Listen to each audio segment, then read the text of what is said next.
think we can get started. So I just wanted to thank everybody for joining the call today. I think many of you participated in the regional junior focus groups we have been doing over the last week.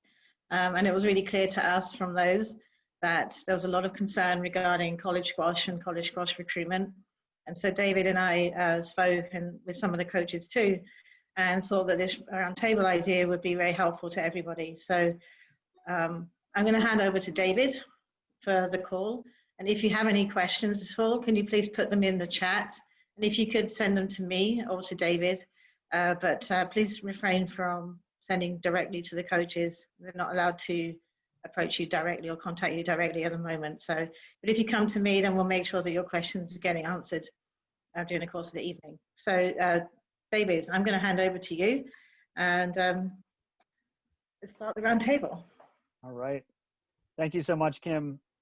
Thank you, everybody. It looks like we're up over 120 participants already. So really excited about the response to this idea. And just really pleased to be here and have this opportunity and have the opportunity to share some perspectives from our coaches as well. Before we jump into the call, I want to provide a little bit of background for those who are not familiar with the College Squash Association. The College Squash Association has been around for quite some time, almost 100 years. But its current form that we're in now has only been around for 3 years now. The organization was reconstituted in 2017, and that reconstitution provided for a new independent board of directors that has some coach oversight. So we have a new, relatively new 9-member board with a U.S. squash member as an ex officio. And then I've come on board really as the first full-time staff member for the CSA just 2 years ago. So this new format is very new, and we're working to build up. And so these sorts of opportunities are new to all of us, and we're really excited about what we're able to do and build on as we grow out of this new format. What that does point, what I should point out is the CSA is an independent entity. We have a very close working relationship with U.S. Squash. They support us in numerous very important ways, from supporting our championship events, our referee needs, and a lot of our back end services. And so this relationship is critical. But that independent board of directors and our new structure does provide for an independence that has been really valuable to us for the last few years. So as we continue to grow and add new layers of infrastructure, we're doing some new things. So for example, we've just started our own mailing list. You can access that via our website, which is csasquash.com. And there's a link at the top of the page there if you'd like to join as you start to go through this recruiting process. We certainly welcome that. And we're looking to start generating revenue as well. And so we'll be initiating some of you may have heard about it already, but some sponsorship opportunities and some fundraising appeals. And so we'll be continuing to grow out. We've already instituted some conduct and incident reporting mechanisms, some other ideas such as randomized play during the season and some other fun things that have been working pretty well. And we'll continue to build out on that. We're just so lucky to have this partnership and this kind of affiliation with U.S. Squash. They support us so much, and Kim got me going last year. We had a few presentations at some tournaments at the beginning of the year, and this is the next level where we have our coaches involved. So Kim, if you go to the next slide. So this is what our roundtable will look like a bit today. We'll go over the overview of the call. We'll talk about who's on here, prepared to answer some questions for us. Just briefly, because of some of the challenges brought about by COVID-19, we'll talk about what we've been doing. Again, in partnership with some of our allies in the squash community, and then we'll get into a lot of your questions that have come up as part of the college squash recruiting topics, and you see some of them there. We'll go through these kind of three buckets or three sections, and after each one, because they're somewhat related, we'll stop and take some questions and check in and make sure everyone's questions are being answered. And then at the end, we'll check back in for some final questions. So without further ado, Kim, if you go to the next slide, I'm really pleased to introduce our panelists for tonight's call. Really applaud these folks for stepping up, volunteering their time.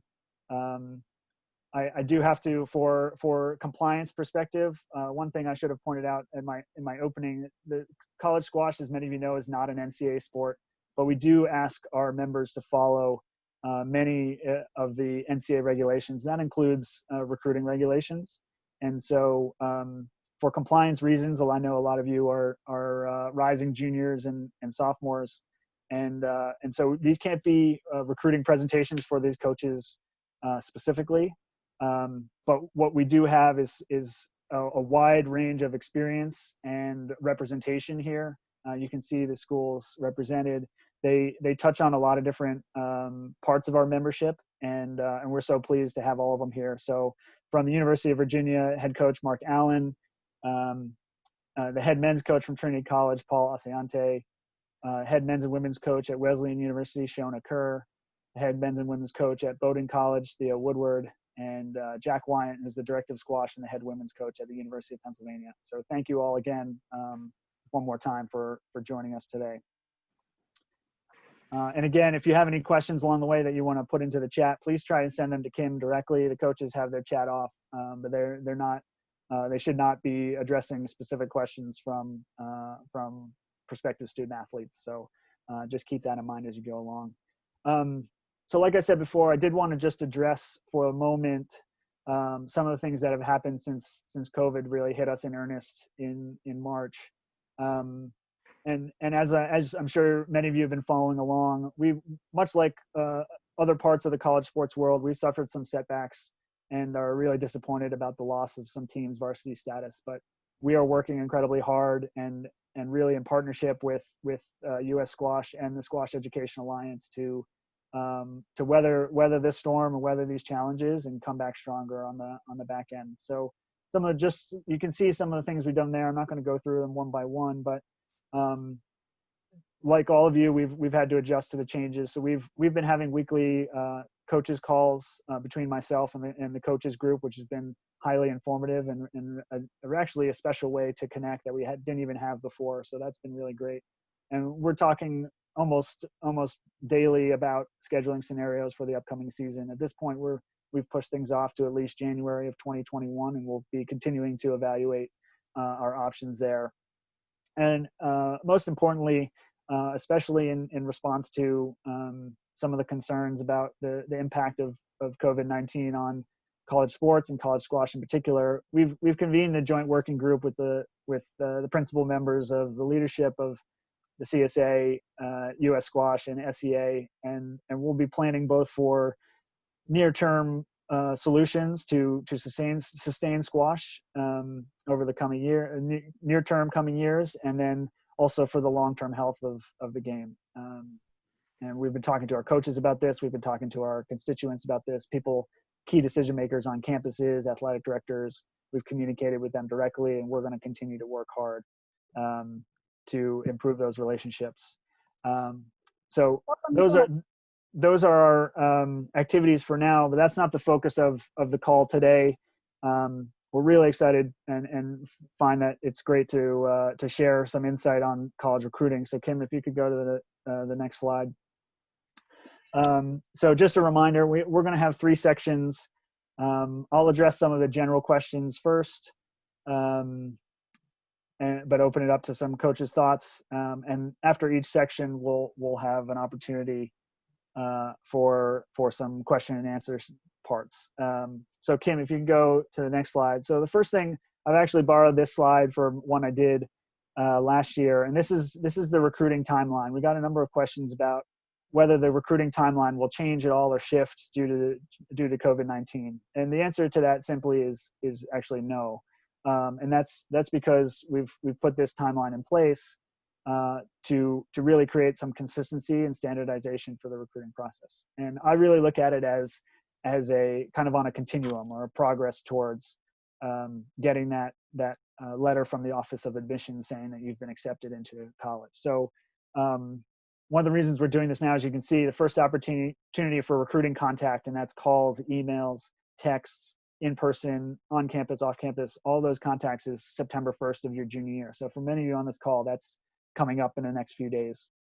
And that really starts the core of the continuum. My presentation that some of you may have seen and is still available on the CSA website under the resources section. You can see the process really starts even when you're a first year and you're setting standards for yourself in the way that you're behaving and the way that you're handling your academics. But really, this junior year and beyond is when the rubber meets the road. So Kim, if you could click again. The one part of the recruiting that stands out is our current date for the first opportunity for an official visit, and that's January 1st of your junior year. So official visits are paid visits that are offered by the coaches and can be subsidized in some cases by the team or the program that you're going to visit. Those can only happen after January 1st. And but again, those opportunities are different for different schools. And so a big theme that you'll hear throughout this process and this presentation is that all of these processes are different for each of our schools. And so it is really incumbent upon you and your families to dig in and research and ask questions so you understand the timelines and the expectations for you. Kim, if you could click again. Right here, so this is kind of the beginning of the continuum and you see the end there. And there are some key elements along the way that have happened in the past and can happen. It doesn't happen to everyone. Kim, if you can click. The first one that we often hear about is called a verbal offer or a verbal commitment. This can happen very early in the process. Some of you could receive some interest like this at the beginning of the process. But this is not, by no means is it an offer of admission, but it's just an ability for a coach to express to you that they're eager to support your application in the admissions process at their school. And they are committing to do that over the long haul. And because it can happen early in the junior year, there's still, as you can see on this continuum, a lot of time to pass before you fill out your application and get that letter, that formal letter from the Office of Admissions. So, but because it's a continuum, it's not really it doesn't have to be the first part. It could happen anywhere along the way. And that goes along with the next part, which Kim, if you could click again, is the academic pre-read. This is something that happens at almost all of our institutions when you submit your grades, the curriculum or the class rigor of the classes that you're taking, and in some cases when they're available, the standardized tests that you've taken. In a lot of cases, and again, they're not all, but this mostly happens around July 1st after your junior year. So you can really see your junior year can really be spent getting to know coaches and creating relationships, but they often can't really give you or have their admissions office give you a true sense of your academic credentials until July 1st of after your junior year. So that comes farther along in the continuum. And Kim, if you click on the last one, this is the likely letter is something that only comes from Ivy League schools. So it's not something you would expect from a number of our coaches on the call and a number of coaches in the CSA. And the reason this doesn't fill out the arrow is because a likely letter, however much peace of mind that it gives, is not a full offer of admission from the Office of Admissions. It gives you some good sense, but it doesn't get you the whole way. And part of that is you still have a lot of obligations to uphold when it comes to academics, when it comes to your citizenship and your social contract and the way that you're behaving both on the court and just in general. And so you need to really see it all the way out. And that last point, Kim, if you click one last time, is that offer of admission. And I'll bang the drum on this forever. Only the Office of Admissions on a campus can offer you that formal letter. So really keep that in mind as you carry on through this recruiting process and you hear from coaches and you get feedback from your families and peers and other people that are in this process.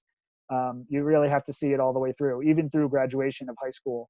because there are certain cases where offers of admissions have been rescinded because of a dip in grades or poor behavior. So you really have to, there's still some work to be done, even if you had favorable feedback all the way through. So this is what their timeline looks like. Coaches, I'll throw to you. Feel free to speak up if you had anything to add on the recruiting timeline piece or anything that I've said.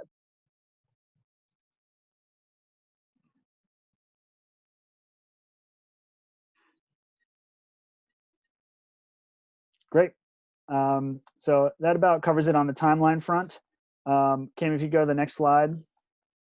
The other piece that I really want to focus on, just in general, is a question we got about testing requirements. And the thing I'll say about testing requirements is your first stop here has to be with the admissions offices and the coaches on the campuses that you're most interested in pursuing.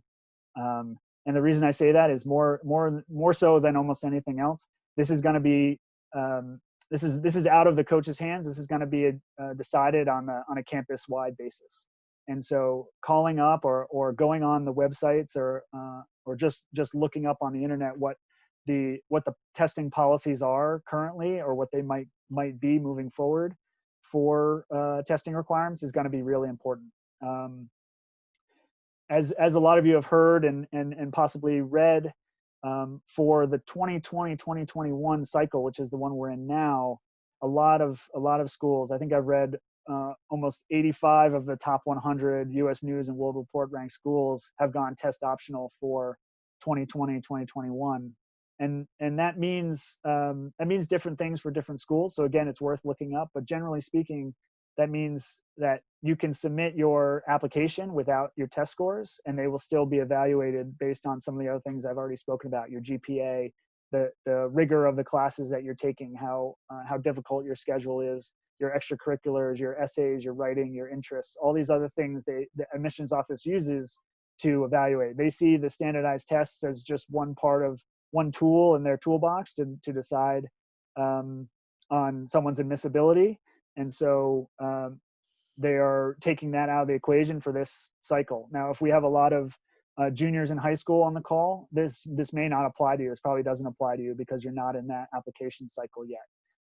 So it's important as you go along and as time passes and you follow the trends of what the standardized tests companies are doing and what's happening with COVID, schools will announce what they're planning to do in 2021 and 22, which is the application cycle that you'll be entering.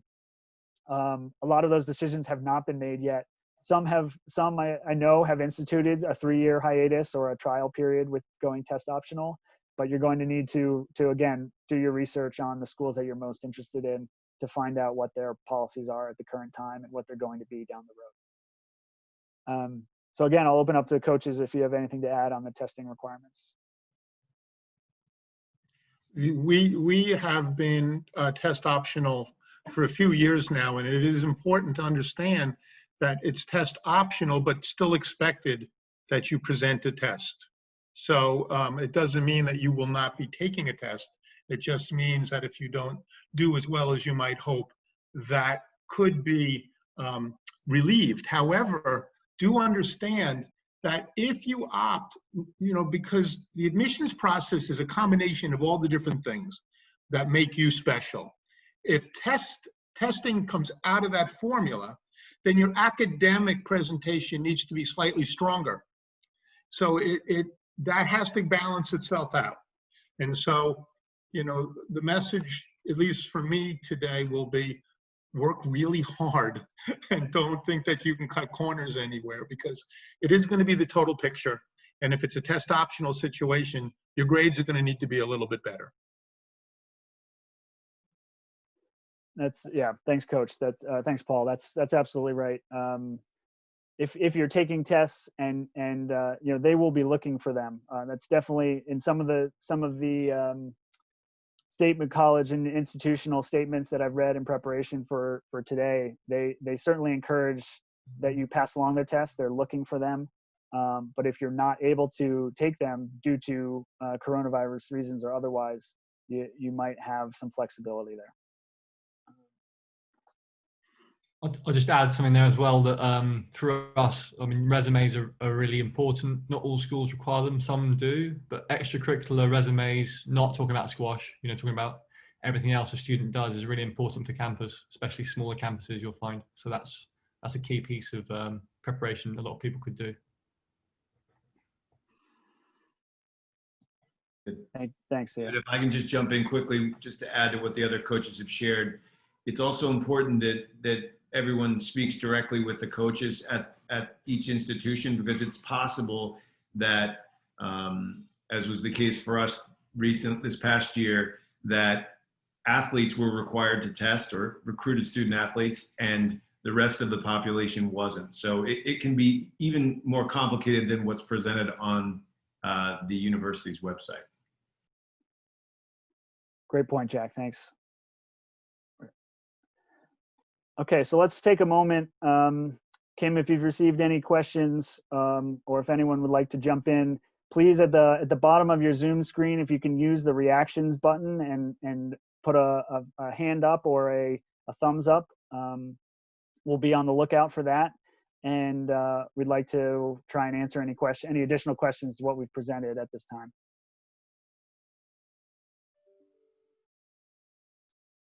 I see, sorry, go ahead, Kim. Go ahead. No, I said I haven't got any questions yet from the chat.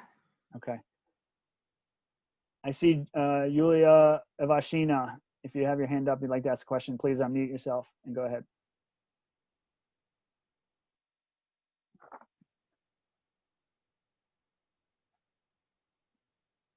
Can she?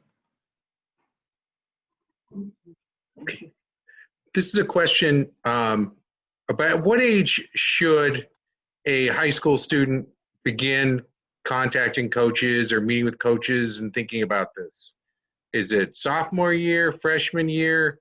When I realize it's slightly ahead of the game, but just when do you think the student should begin opening the doors?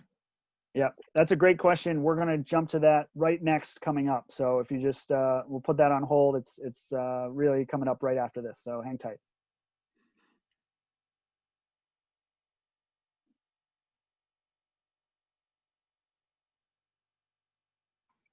Okay, again, if we'll move on for now. If you have any questions, please send them to Kim Clearkin via the chat, or hold off after this next slide. We'll have another break and we'll talk about some other questions. But we're moving on to the evaluation of players, and I know this is a key question too, especially with the lack of tournaments going on right now. So Kim, if you could click the first set of questions.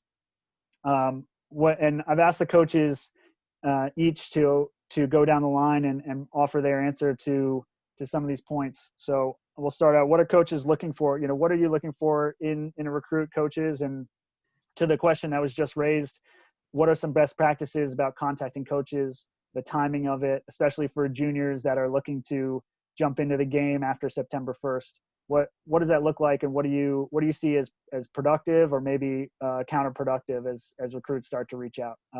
We'll go alphabetically to start. So Mark Allen, if you're all right to go first, let's start with you. Yeah, thanks, David. I mean, first and foremost, obviously, we're looking at results, looking at players' results in tournaments and in matches they've played. I do appreciate that that's difficult right now, and it's results first and foremost. But then our analysis will always go much more beyond that. I think squash is a small sport, and we're all in contact with different coaches, and we're all well connected with people in your area. So I think, from there, it's a question of most of us do our homework. We contact people in your area. We ask about you. We ask the people that you're recommending we ask, but then we also go well beyond that, and we find out as much as we can about you. So, what you're doing, your reputation matters. And, we try and find out about your work ethic and those intangibles and all those things we can't see just from the scoreboard. Thanks, Mark. Paul, you're up next. Yeah, I echo what Mark just said. We're looking for people at a certain skill level. Certainly, we're also looking for people that are on an upward trend, are improving, and have a rage to master. But what Mark said about reputation, I want to know how you handle competition. I want to know how you handle winning, and I want to know how you handle losing. That will tell us a lot about whether or not you'll fit into the culture that we're trying to create at our institutions. And to me, that at this stage of the game is as important as anything else. In terms of best practices for contacting us, I think initially an email just laying out why our school might be of interest to you, and something about yourself academically, and something about your aspirations. Make sure what you're sending is of high quality. That doesn't mean you have to have Tom Wolfe write your email for you. Make sure you write it yourself, but make sure it's not littered with tons of spelling errors. And make sure you address it to the coach that you're actually talking to. I can't tell you how many times I get emails from people saying, dear Coach Asiante, I really want to go to Penn, and I hope you can help me. And it's like, well, we didn't have a very good start here. So those would be my suggestions. Thanks, Paul. Shona, your turn. Yeah, so I would obviously be looking for the same things as my colleagues here. I'm looking for potential too, as Paul said, the upward trend. Very much looking in terms of the passion for the sport, because this is a 4-year deal and I want to take that student as far as they can go in 4 years. So potential, passion for the sport, also a real interest and desire to work as a team and to help others improve, because although this is individual, we pretty much exclusively play as a team. So the ability to function within that environment is very, very important. And then in terms of best practices for contacting coaches, I agree, email's great. If you don't hear from us right away, email again. And I think in terms of sort of, what you should send, I think if you have a video of any kind of match play, that's what I prefer to see. So make it a classy email in your own words, and a quick video if you have one that, that I think is a great introduction. But teamwork, character, potential, really important. Thanks, Shona. Theo or Bowden, please, you're next. Yeah, just a couple of things to add, I think, all good points, but I think for me, it's academics is a big thing, because you want to make sure the student athlete is going to be in an environment they can succeed in. So that's really important, going onto campus. And then having that situation where you go away from home, you also have the academic piece where you're working more perhaps by yourself, and the squash on top of that, and other commitments on campus. So it's quite a lot to take on board, especially coming in from the first year. So I think academics are really important, and being on a campus that you want to be on for 4 years, whether that is playing squash and everything going well, or it's, you're having a tough time, injuries, academics are tough. So you want to make sure it's a campus that you're comfortable on, with teammates that you enjoy, and hopefully, a coaching staff that works with the philosophy that you want to work towards as well. I think one more thing that's really important, which Coach Asiante mentioned, was about dealing with winning and losing, because sometimes we get videos through which aren't always that helpful, because we want to see you under pressure when you're playing somebody who's good in a higher pressure situation, when you're really tested to see how you perform and how you come back. So that's really important for me, to see somebody who's under pressure in that video, maybe losing the match, but they've shown they can fight and they can overcome some tough situations. So those would be things I would add to that as well. Great, thanks, Theo. Jack, you're last. Jack, if along with your comments, if you could, I'll give you the first crack. Talk a little bit about rankings and ratings and how you use that as part of your process. Sure. Well, there's not much that the coaches have covered. A lot of the points that we follow as well. In terms of initial approach, I love to get an email that includes video match play, as was mentioned earlier, PDF of your grades to date, as well as standardized test scores, if those are ever offered again. And I personally prefer a concise email. I think it's just an introduction. So let's get the process started with something short and sweet. In terms of ratings and rankings, I mean, like everyone else, we look at those. But as I'm sure all the coaches on the call would attest, I mean, really what we like to do is click on the names and go pretty deep in terms of how your sons and daughters have done versus the best in their age group. And then the last thing I would say just about recruiting in general is we try to look for young men and women that are having fun at junior squash tournaments. There's no question the kids have a great time when they're like 10, 11, 12. They're all out there court ratting and playing three quarters.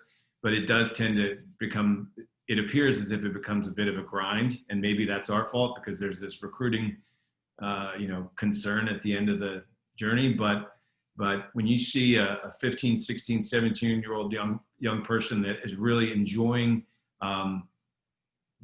everything that junior squash offers, making friends around the country, all that, that's something that we try to look for. So I hope that helps. One last thing, I know this is silly, but I think I can speak for all of the coaches when I say we would really like to get the email or whatever outreach from the youngster. We really don't want, we love you, but we would rather hear from your child than from you. I think that's an important point, Paul. I've heard that a lot as I've talked to coaches and go along the road. Kim, if you could click to the next set of questions, and we'll go. Jack touched on this a little bit, but we'll start with Jack and we'll go the opposite way. With one thing I want to talk about is it's kind of the elephant in the room. There are no tournaments. There's no active results right now. And so how are coaches going to tackle this time period where those results are not available? I think Jack talked a little bit already about diving into a profile and looking at past results and seeing how that has happened. I mean, those results and those rankings through March, we understand, have been frozen. But there's still a good body of work to look at there.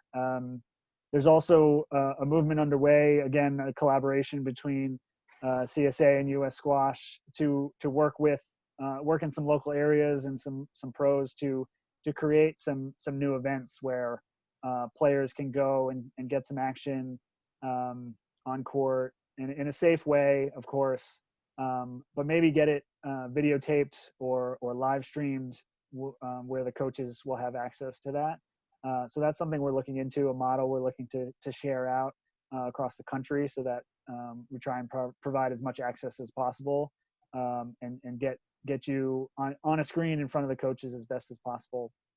But I wonder if not to give away too many trade secrets, but the coaches can share kind of how they're looking to approach with a new recruiting cycle coming on, what they're looking to do.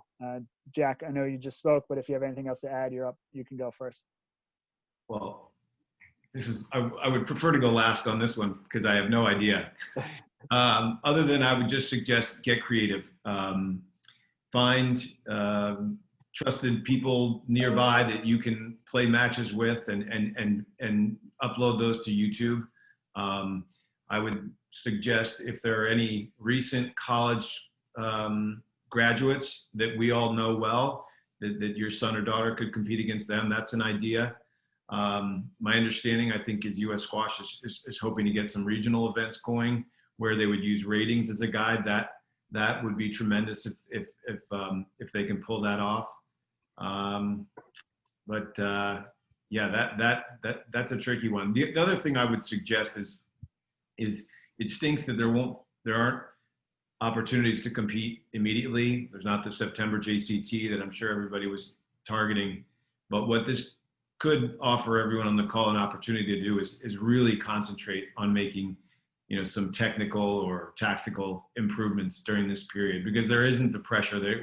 We're not there to watch. So that would be what I would suggest focusing on for this period. Thanks, Jack. Theo, anything to add there?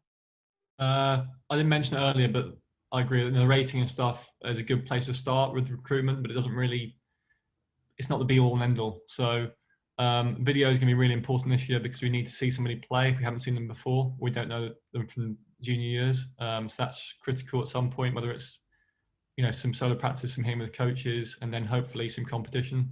That would be key. It doesn't really matter who you're playing as long as it's someone who can push you in a situation.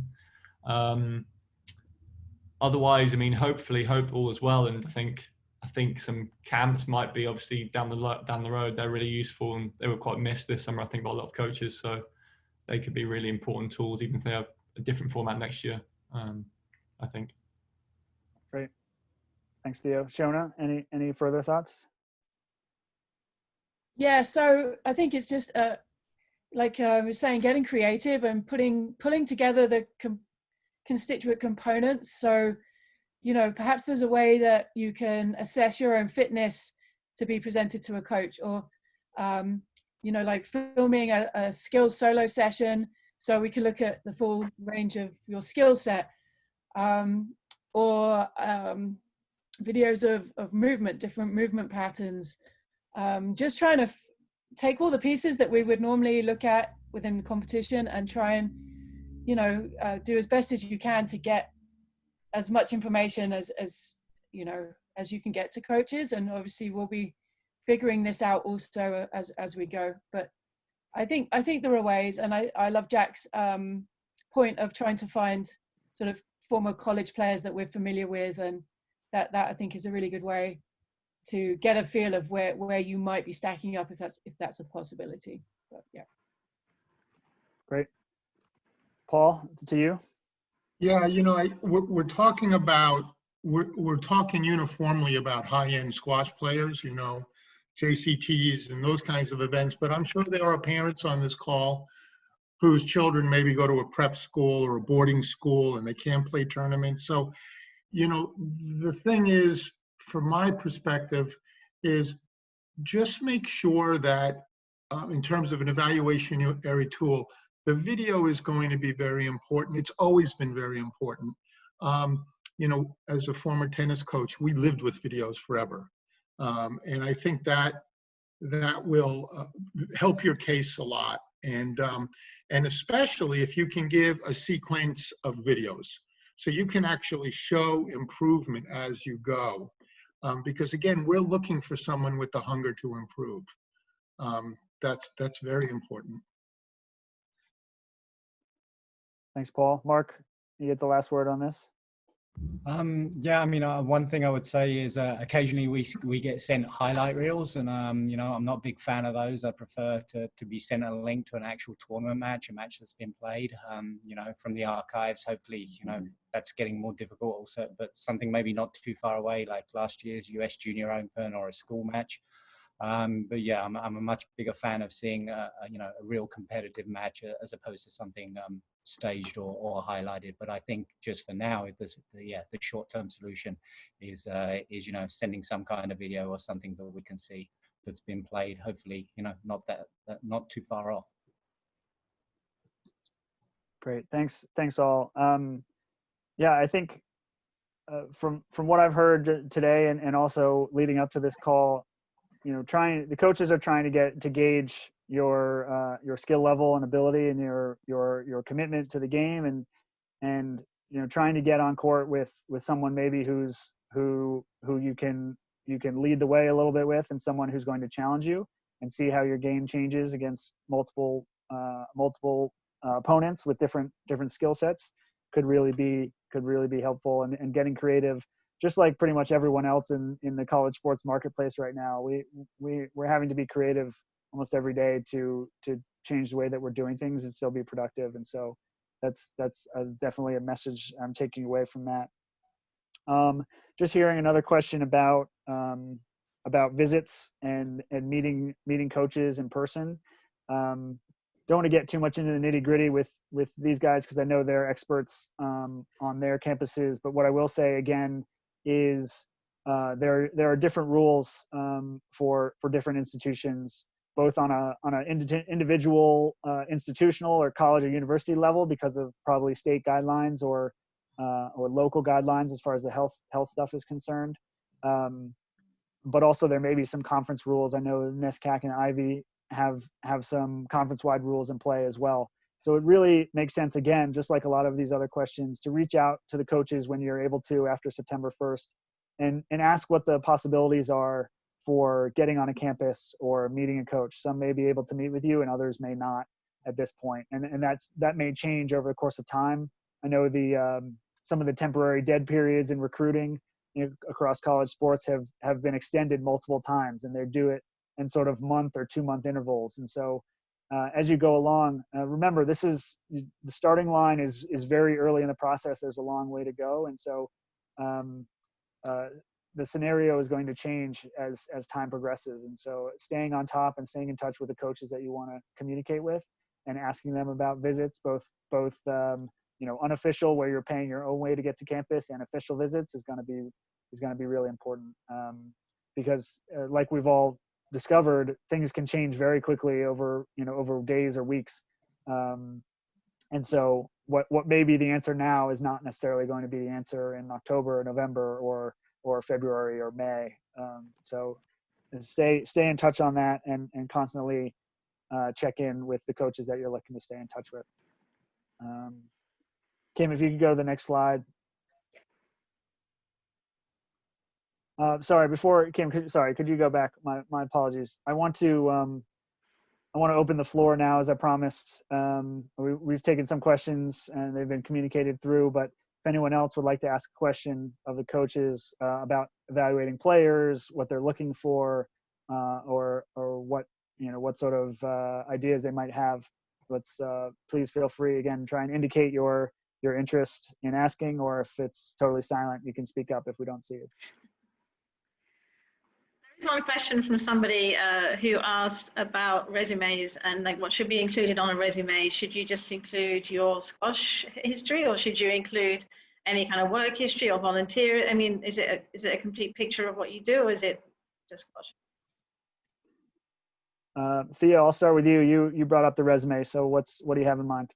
I don't know if this is for everybody, but from experience I've seen is mainly extracurricular. So it's activities, not squash. It's what admissions want to see. So it's more about on campus, what you can add to campus, activities, entrepreneurship, leadership roles, any volunteering work. That's the general consensus I've had from what I've seen.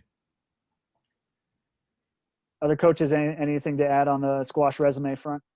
David, Mark, go ahead. Yeah, I'm a big fan of all-round athletes, so I'd love to hear a history of success in other sports if they've played any before coming to squash or alongside squash. I'm a big fan of knowing about that. Thanks. Shona, I saw you unmuted. I don't know if you had something to add. Well, it's just interesting, just to the point that it's really different depending on the institution, because as part of the process, whether I agree or not, a resume is not really a big factor initially. So I think I think it's great, and I want to know what the students have done. As an actual counting factor initially, that's not. So I think it can vary. Excellent point. Paul, Jack, anything to add? Resumes up or down? Okay, great. Any other questions on evaluation of players from the community? There was a question about scholarships and how many colleges offer scholarships for squash.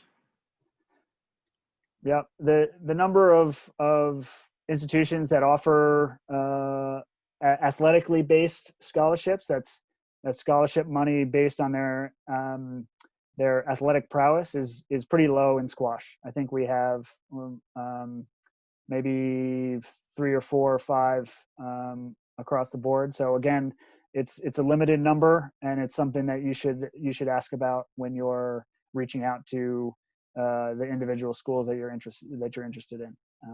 It's not something that Division III schools generally cannot provide athletic scholarships at all. But there are a lot of other ways to access scholarship money through academics or activities or other things that you're doing, test scores and so on. So So again, you know, on an individualized basis, everyone has a different approach and what they're looking for.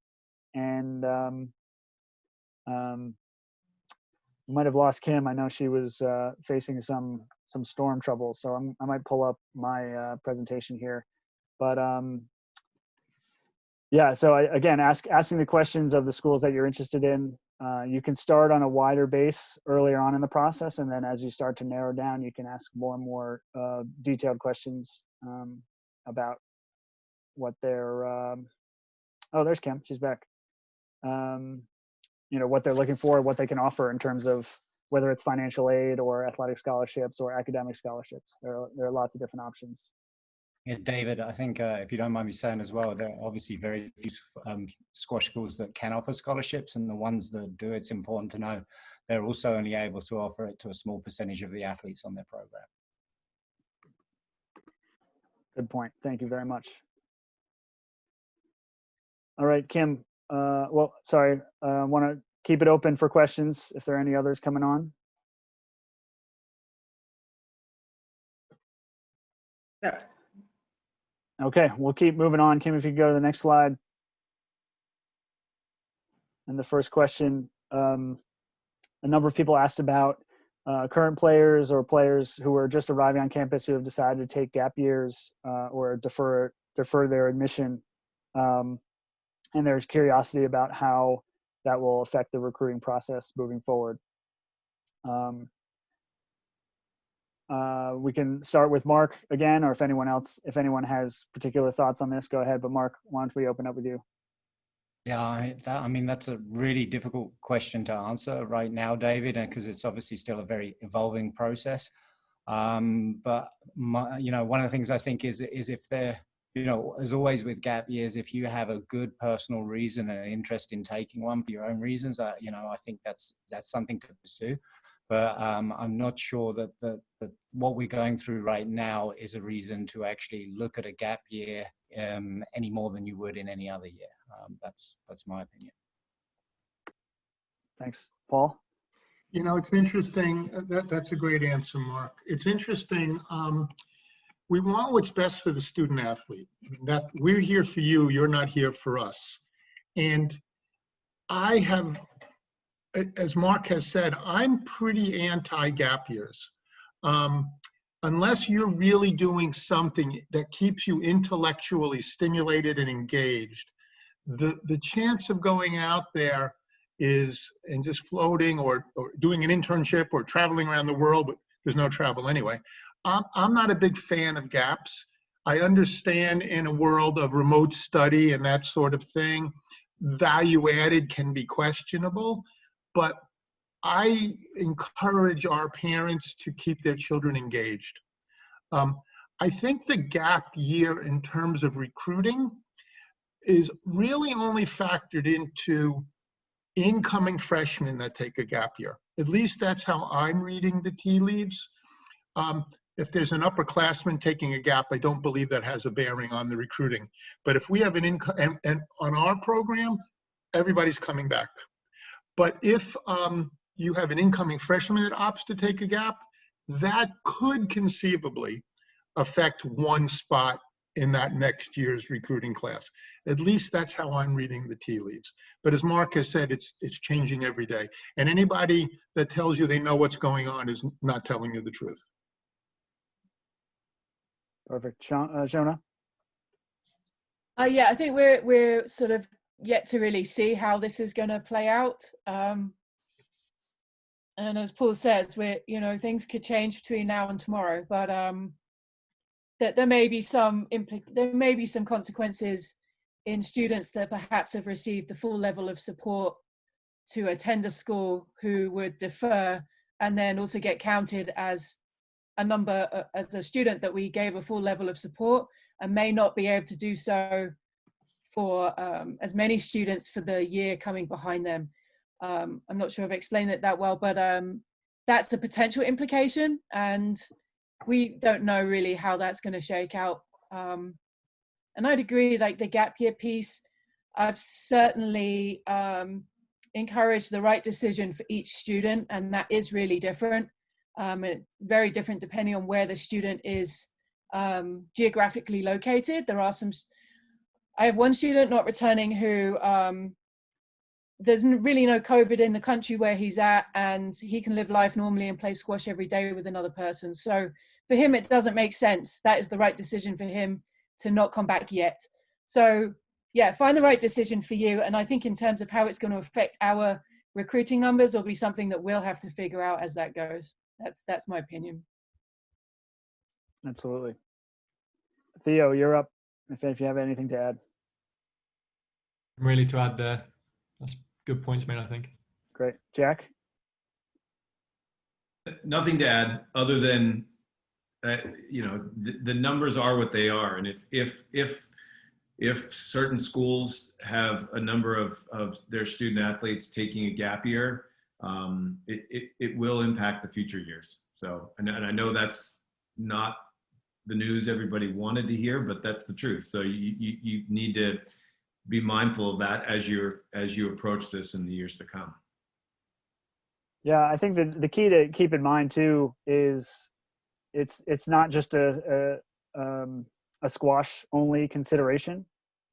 College athletic departments across the board are facing these sorts of questions, and all of the teams, all of the sport programs that are being impacted by COVID-19 and its challenges are struggling with how to move forward. It's totally uncharted territory.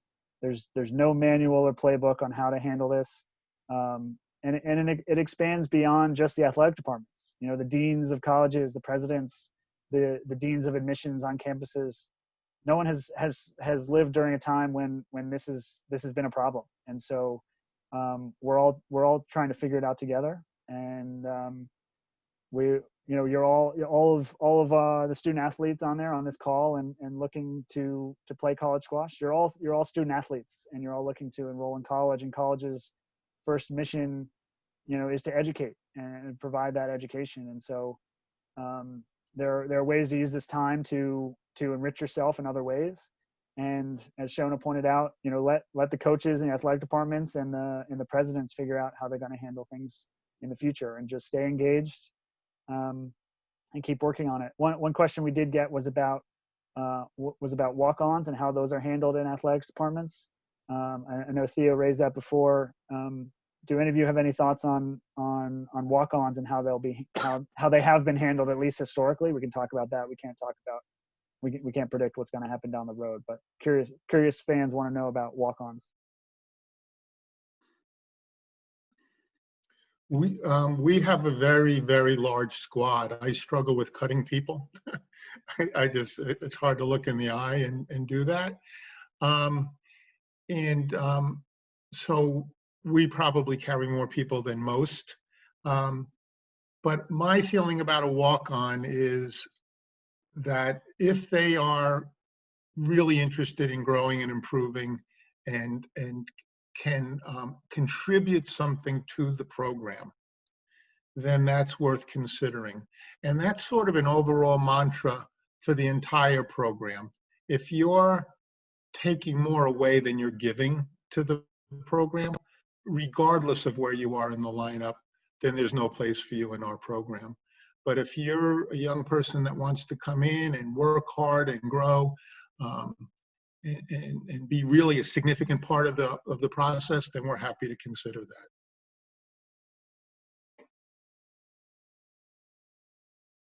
Anyone else? Jack, go ahead.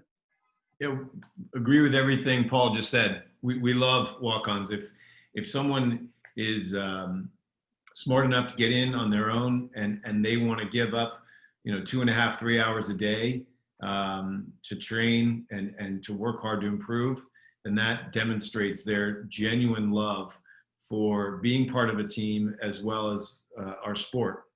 So we love them. As one of our captains this coming year is a walk-on, so they make a great contribution to our programs. That's great. Kim, if you can click on the next question. I think I don't want to spend too much on this. We've kind of addressed this already with some of the comments about gap years. Again, I think Shona's point is really well taken. And people in our junior community on the call, I'm sure you've heard this from our friends at US Squash when it comes to enrolling, signing up for tournaments or making decisions about what age group to compete for. You have to make the decision that's best for you, the player, and your family. And there's a lot more to consider now than ever before because of new challenges and obstacles. But as you're going through this process and you're contacting coaches and you're looking for feedback, this can be something that you can talk about. But it's really on an individualized basis. It's really difficult to provide a one sort of one set example for everybody. And Kim, go to the last question on this. David, sorry, go ahead. I'm sorry, guys. Just on the deferral of a gap, of defer admission for a gap year, I can only speak, I think in the Division III world, or certainly the NESCAC. If you're admitted and you opt to defer, your spot is secured. At least it was before the COVID world. If during the gap you decide to look at other options, then you will be expected to reapply to the institution that you were admitted to. That's just so you were aware of that. Good to know. Thank you. Great. So the final question we've gotten ahead of the session was how you've seen or how you've noticed international recruiting changing, or how you foresee it changing over the coming months and year, especially due to travel difficulties and other the impact of COVID-19.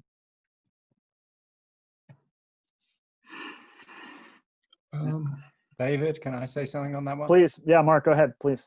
I think, internationally, as you look for some of, the positives to come out of this, I think, all coaches are going to be thinking about how they do their visits and how they engage their current players with prospects, and how that can all be done virtually. So to a large degree, the international players out there that are looking to come over here, play college squash, that's something now that I think that we're all going to improve and do a better job on, and it'll make it that much easier, and I think improve the ability for an international student to understand what our institutions have to offer, because to some degree now we're going to be having to do it for all recruits, not just the international. So I think, there's going to be a positive that comes out of that for all the international players that are looking to come and play over here. Mark, that's a great comment. I hadn't thought of it. I'm making notes. Paul, did you have something else to add? Something you were going to say? We're just moving along as if things were always the way they were until somebody tells us that they're not. For the incoming freshmen this year, we can't get them visas. They just aren't going to be able to get a visa anytime in the first semester. But in terms of the following year, until admissions tells us we're not going to continue in supporting this initiative, we're moving forward as if it were always the same. Got it. Shona, Theo, any thoughts on international recruiting? I mean, same as Paul, really. There's, no change in our approach to recruiting internationally. I'm very aware that the visa situation has been a problem this semester, just in terms of students being able to get an appointment at the embassy to get the visa because they're closed. But yes, there's been no change in how we approach how we're going to approach recruiting international students. And I think, to Mark's point, it'll be interesting to see how international players view the US as this moves forward. Yeah, absolutely. 100%. Well, that's great. Thank you all. And you can feel free, we'll open it up to questions. That was the last set of questions that we got ahead of time. So we'll open it up for a wider range. If you've been sitting on something and you want to ask, please feel free now, or anything about those last 3 sets of questions on other COVID-19 related impacts, please feel free and step up now. We're in the question and answer session. I don't have anything for you at the moment. Okay. I'd like to make a comment then, since nobody wants to speak. I'd like to make a comment about the recruiting process. Please look at a range of schools. Look at schools that and it's all academic. Look at schools that are academically going to be a stretch for you. Look at schools that are within a comfortable range of your current academic profile. And then I think it's very important to have a safety school. The college process is incredibly pressurized. And so my advice to young student athletes and families is turn it upside down. First and foremost, come up with a safety school, a school by definition that you can get into and that you see yourself very happy at. Once you've made that decision, then the sky's the limit. But I can't tell you how many people walk in my office and I'll say, what's your primary choice, Harvard? What's your secondary choice, Penn? What's your safety school, Cornell? What world are you living in? You are flying without a parachute. So definitely look at a wide range of schools and make sure you're looking at schools that academically are realistic for you. You know, we think our extracurricular activity, squash, whatever it is somehow going to get us into a significantly better school. That's bad strategy. It may help you get into a slightly higher rated school, but you want to be looking at schools in your academic range. And guess what? If you're looking at school X and it's your favorite choice and you're close academically, know that more than 3 students are going to go to that school this year. In other words, the coach may only have 3 slots, but there'll be more than 3 people going to that school that year. So if you're in the academic range, but you may not get that slot, ask the coach, would you be willing to consider me for a walk-on? Because if that's where you want to go and academically you're in the range, but you don't get that slot, I don't think you should throw your dreams away. But that's just my opinion. Yeah, I think, David, all of us are, empathetic to the students that are now looking at college and the recruitment process. And I think it's always important to cast a wide net, but I would say this year that's more important than ever. So, really throw it out there to as many schools as you can. I think that's something I strongly advise for, the class that are starting to look right now. Can I jump in, say one thing, David? I agree with everything that's been said. There might also be an opportunity to take a very targeted early approach. If you are qualified academically and you've identified your first choice, to communicate directly with that coach and say, I know this is perhaps earlier than you normally would, but I want to go to X school. Can you support my application? Obviously, it's just verbal, as David laid out, and nothing's concrete until you get that letter from admissions. But there could be an opportunity for things to move quickly. So if you know where you want to be, and to Paul's point, if you meet their academic standards, there might be an opportunity to just take a very targeted early approach and have it work out. Given the fact that we, as well as you, everybody, we're all going to be scrambling, just given this strange new world we live in.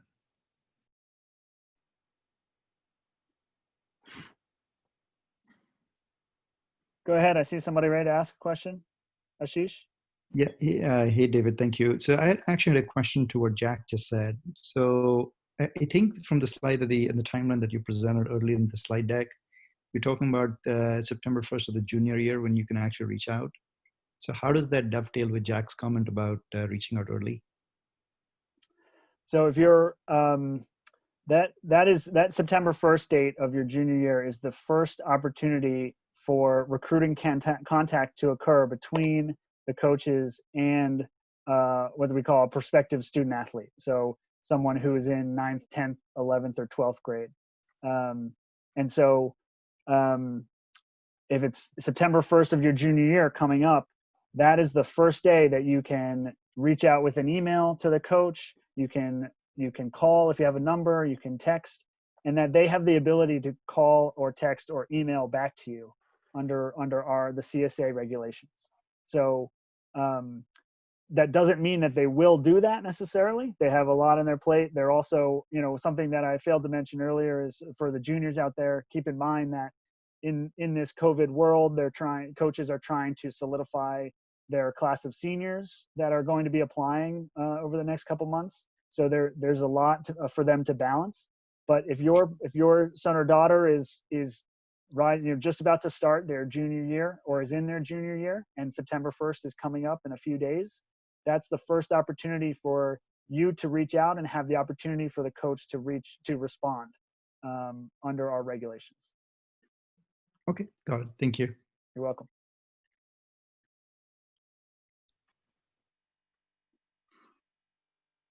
I got a question in the chat here. General question to the coaches: do you prefer hardworking players or skilled players? I don't know if you can answer that. Both. I'll answer that. Definitely both. Yeah, you gotta work on both levels. We got a question: will student athletes be allowed to visit schools and meet in person with the coaches? Right now, I think for a lot of coaches and a lot of institutions, the answer to that question is no. That may change over time, but I think it takes a lot of commitment on part of communities everywhere to follow health guidelines and make sure that we're doing the right thing. But there are some of our member schools, member teams that have the ability to host visits, and there are others that do not. And so, and you can't really compare one to the other. It just happens, there are so many factors that go into those decisions, whether it's on the state level or the local level or the school level. Everyone's trying to keep their communities and their constituents safe. And so everyone's making individual decisions on that front. So you just have to, again, once that September 1st date comes along, and if you're a junior and you're able to ask those sorts of questions and get a response, you should reach out and see where you might be able to travel and meet with somebody and see a campus. Again, something kind of dovetailing with what Paul said also, a lot of this can happen without the coach's involvement. You can go to a campus and look around and see what's going on.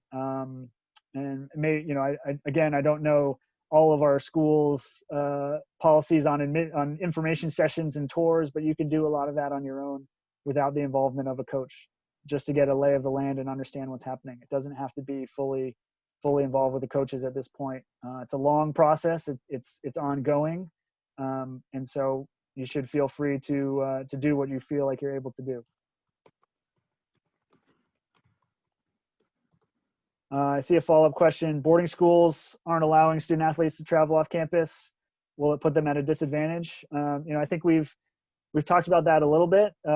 If that's the situation that your son or daughter is in, then creativity and the ability to utilize their smartphone and a video to the best of their ability is a great way to get in touch. An email works, as I think you heard from the coaches. An email works just as well as anything else and it may be the best way to create an initial contact.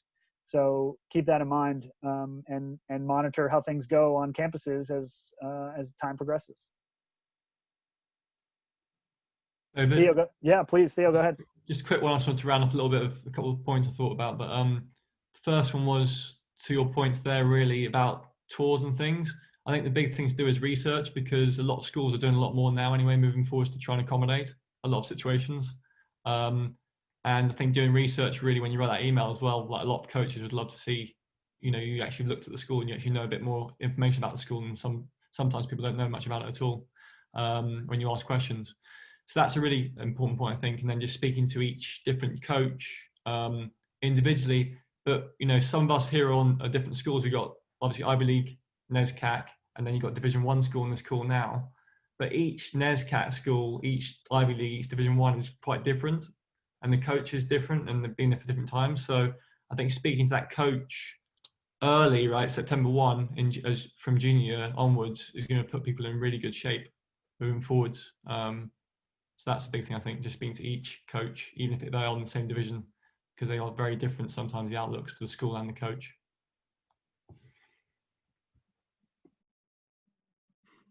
Thanks, Theo. Okay, the floor is open for more questions. I've just got one coming in. Hang on, please.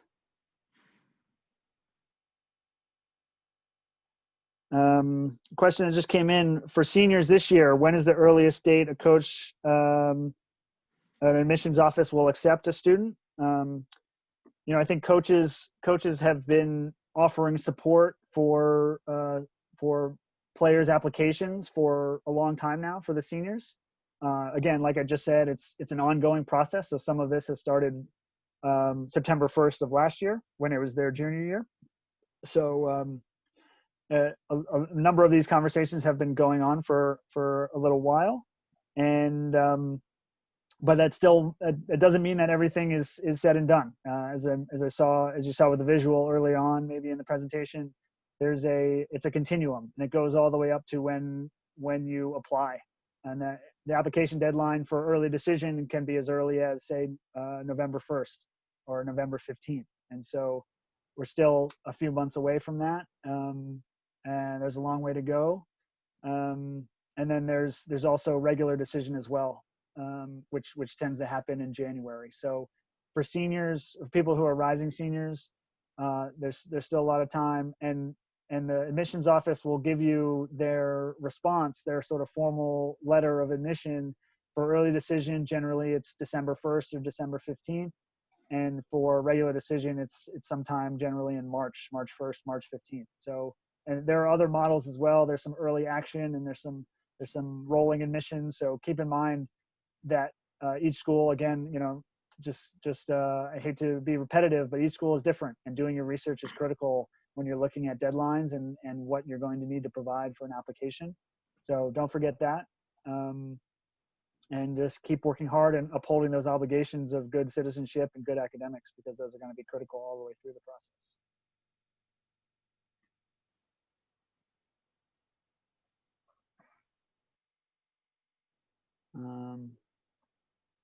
Couple more coming in via email right now. Let's see. Sorry, hang on for a moment. There's a question about how high does a rating or ranking have to be to play college squash or play Division I squash. Again, I think that really depends.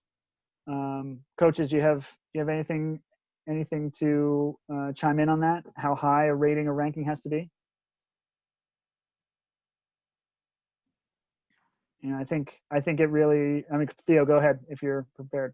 Oh, no, same video. Yeah, that could make a difference. I mean, seeing someone play is totally different. So. Yeah, I think there are a lot of factors that can contribute to a ranking or rating being higher or lower. And these coaches are coaches for a reason. They've seen a lot of squash in person, and they've seen a lot of squash on video, and they're able to evaluate it really well. That's why they're doing what they're doing. So sending in that video, and you know, if there's a story behind why your ranking or rating is what it is, being able to share that, articulate that is really important. So you're encouraged to do that as well. You know, again, once that first opportunity to contact hits on September 1st, you have the ability to share as much information about yourself as you feel is necessary. So you're encouraged to do that. Paul, go ahead. Yeah, don't make yourselves crazy. This is a terrible time. We know it. I feel for you.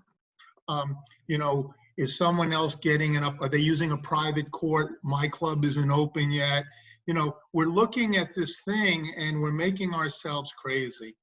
And I do think that the video is a wonderful mechanism to take some of this pressure off. Because rankings are frozen. We're not really going to be able to be looking at that with too much of a discerning eye. Just relax, work on your physical health, work on your mental health, reach out to coaches. This doesn't have to feel like a tightrope walk. Send videos, express genuine interest, and this will all be okay. But I just want to emphasize again, I feel for you, and that it is the serenity prayer right now on all over the place. And so just do the best you can and get in touch with us, and we'll help walk you through the process.